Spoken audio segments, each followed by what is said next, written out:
Nudehi. Ooh. Put that on that beat. Oh. I woke up. Assalamualaikum warahmatullahi wabarakatuh. Salam sejahtera bagi kita semua. Perkenalkan, kami dari kelompok 3, yaitu dengan saya sendiri, Diva Najwa Sarimas, NPM 2086 2060004, dan rekan saya Isma, NPM 2086 2060008. Tidak lupa kami berterima kasih kepada dosen pengampu mata kuliah konsep dasar IPS, yaitu Bapak Haji Ihsan Ramadhani. Untuk kesempatan pada hari ini, kami ingin mempresentasikan hasil kerja kelompok kami yang berjudul Struktur Ilmu-Ilmu Sosial. Baik, langsung saja. Pengertian struktur ilmu. Menurut pendapat Joseph J. Schwab, struktur suatu disiplin ilmu adalah bentuk konsepsi yang membatasi pokok masalah yang diselidiki dari suatu disiplin dan pengawasan atau pengendalian terhadap penelitiannya. Struktur suatu disiplin ilmu meliputi dua bagian, yaitu substantif konseptual struktur dan sintaktikal struktur. Substantif konseptual struktur ialah konsep-konsep yang menjadi kerangka berpikir atau frame of reference dalam meneliti sesuatu. Substantif konseptual struktur akan menghubungkan dan mengarahkan penelitian melalui serangkaian pertanyaan. Contohnya, data apa yang perlu dicari, eksperimen yang bagaimana yang diperlukan, dan apa yang harus dilakukan. Sedangkan konsepsi yang dimaksud dibentuk oleh ilmu itu meminjam dari disiplin yang lain.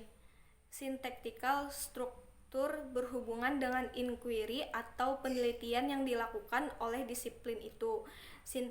Sintaktikal struktur menyangkut masalah-masalah jalan mana yang harus ditempuh dalam penelitian, cara mengumpulkan data dan menguji data, kriteria yang dipakai dalam menetapkan kualitas data, ukuran untuk menentukan bahwa data yang diperoleh relevan atau mungkin tidak relevan, pentingnya atau kurang penting jalan yang ditempuh oleh disiplin itu sendiri dari data mentah melalui interpretasi menuju pada kesimpulan.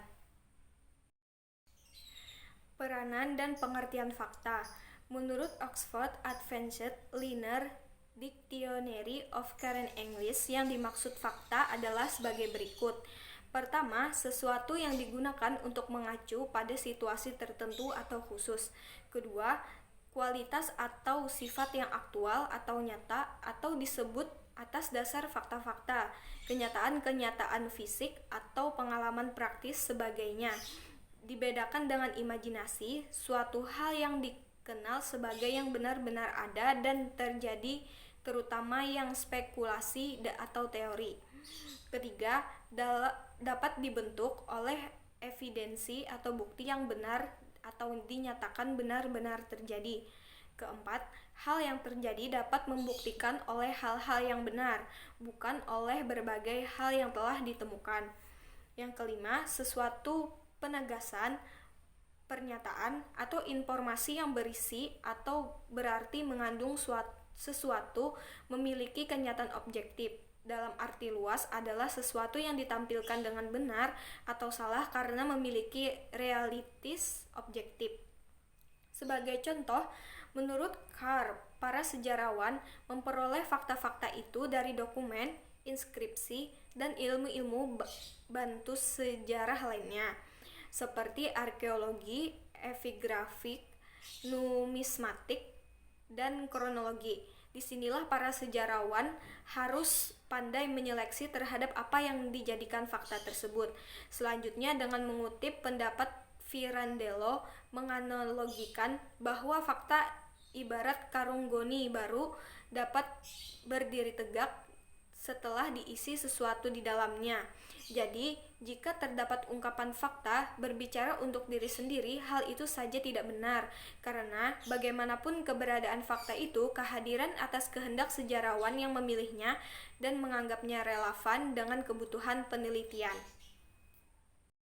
Assalamualaikum warahmatullahi wabarakatuh. Perkenalkan, nama saya Isma, NPM 28620600008.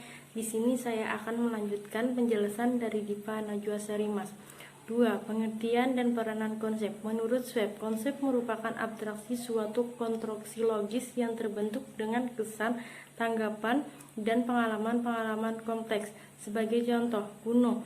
Jika dilihat dari jenis ketinggiannya dan bentuknya, gunung itu sangat beragam dengan pemikiran berbeda dengan fakta yang menekankan kekhususan, sedangkan konsep memiliki ciri-ciri umum yang suatu tertentu konsepnya lebih luas daripada fakta. Jenis-jenis konsep ada 6 macam, yaitu 1. Konsep konjungtif, 2. Konsep diskonjungtif, 3. Konsep relasional, 4. Konsep deskriptif, 5. Konsep valuatif, dan 6. Konsep campuran. 3. Pengertian dan peranan generalisasi. Generalisasi adalah pertanyaan berhubungan dua konsep atau lebih. Generalisasi pun merupakan pernyataan yang menjelaskan hubungan antara konsep-konsep yang berfungsi sebagai pembantu berpikir dan memahami, tidak sekedar mendekripsikan data, tetapi juga memberikan struktur. Generalisasi menurut Krenkel dapat dibedakan menjadi 4 macam. 1. Generalisasi kasusal, generalisasi yang hanya mendeskripsikan suatu hubungan yang ada. 2. Generalisasi kausual, yang menjelaskan hubungan sebab akibat terjadinya mata peristiwa. 3. Generalisasi korelatif, yang menunjukkan hubungan satu sama lain. 4. Generalisasi kondisional, artinya suatu generalisasi yang menyatakan apa yang akan terjadi jika seandainya suatu kondisi khusus dilaksanakan. Selanjutnya dilanjutkan oleh Dipa untuk menutup presentasi. Terima kasih. Dari yang sudah dijelaskan tadi, kesimpulannya adalah ilmu berkembang dengan pesat seiring dengan penambahan jumlah cabang-cabangnya. Hasrat untuk menspesialisasikan diri pada suatu bidang yang memungkinkan analisis yang makin cermat dan seksama, menyebabkan objek forma dari disiplin keilmuan menjadi kian terbatas. Baik, itu saja yang dapat kami sampaikan dan kami jelaskan. Jika ada kesalahan dalam kata atau penjelasan yang kami presentasikan, mohon dimaafkan. Wassalamualaikum warahmatullahi wabarakatuh. So how this shit turned into Freaky Friday.